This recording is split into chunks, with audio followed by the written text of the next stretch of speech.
So today I worked out. I did a run, or I did like a little circuit. So I did some slam balls and then would run around the track and did a few sets of those. And so after that, I was breathing super heavily just from the high intensity. And I noticed that I was breathing real heavy in the air I was breathing out just seemed like super humid.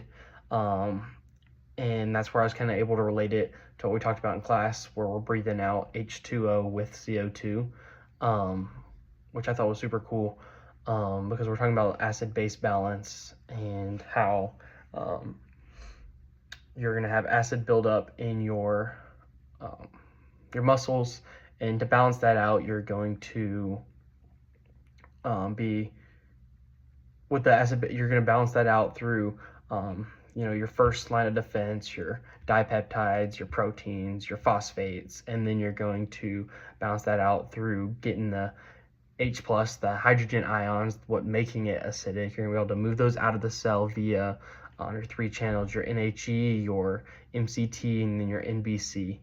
And when those move out of the cell, the H plus ions are going to bind to the hemoglobin, denaturing it, releasing oxygen. That's all going to flow through the bloodstream back to your heart, to your lungs. And then when it's in your lungs, it's going to form bicarbonate, H2CO3.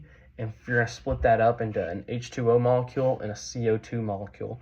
And those are going to be both the molecules that you're going to be breathing out, and can be part of your expiration. And that's why after an exercise, or not even after an exercise, just in general, if you hold up like a mirror or a piece of glass and you're just breathing in front of it, it'll fog over with that moisture that you have breathing out.